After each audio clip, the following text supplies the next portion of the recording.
Meanwhile, in California, Governor Newsom's redistricting plan will go to voters in November. The state legislature approved his proposal for a new map on Thursday. The play is a counter to President Trump, who is backing the new Texas map. Let's bring in California Republican Congressman Tom McClintock. Tom, what do you think of the new map? Well, I don't like any of this nonsense, either in Texas or California. The difference is Texas allows this kind of abuse, but Californians have been protected from it by our independent commission. That's what Newsom's trying to bypass. Remember, the California Commission held 196 public meetings. It received more than 30,000 written communications over a period of 9 months. They listened to every constituency and every community in the state. They drafted a consensus plan in public.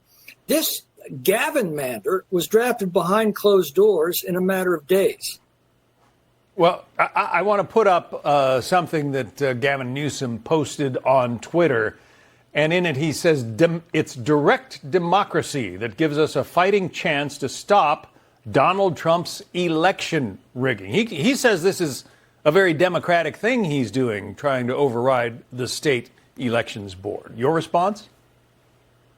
Well, it's a ludicrous statement. The entire plan was drawn behind closed doors. The only reason the public gets to see the maps at all is that a vote's required to bypass the commission and adopt them.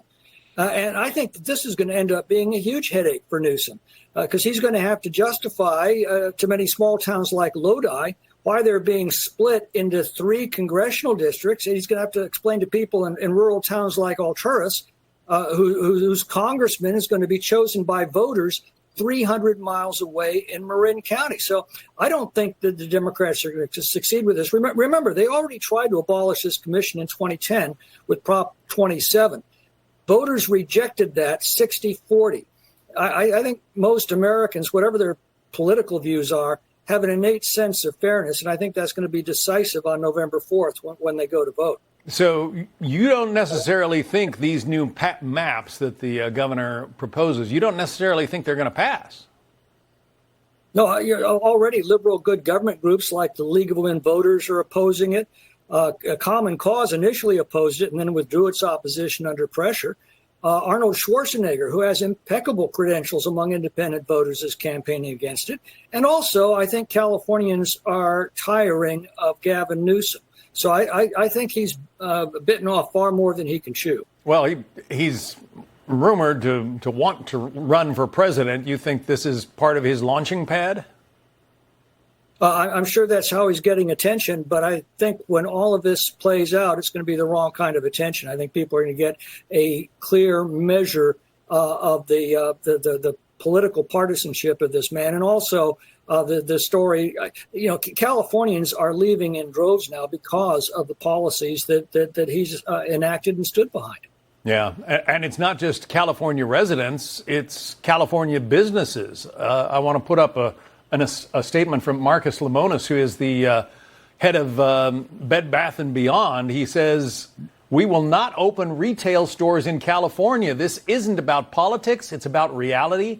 California's system makes it nearly impossible for businesses to succeed, and I won't put our company, our employees, or our customers in that position." And then he goes on to write, "California has created one of the most overregulated, expensive, and risky environments for business in America." Well, you're a California representative. How do you respond? Well, he's right. I mean, and he's not alone. Iconic California companies like Oracle and Charles Schwab and Hewlett Packard, Tesla, In-N-Out, they've all moved out of California. Chevron celebrated its 145th year in California by announcing it was moving to Texas. California was Bed Bath & Beyond's biggest market. They had 90 stores here. There's one just down the street from where I'm sitting right now. They're announcing plans to open 300 stores now across the country, but not one in California.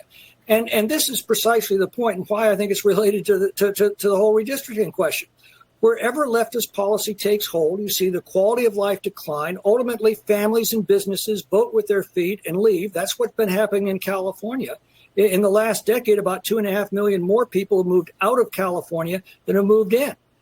So California is forget about redistricting. California is likely to lose 5 congressional seats in the next census just because Californians are fleeing to Republican states like Texas, which is likely to pick up 5 seats. Wow.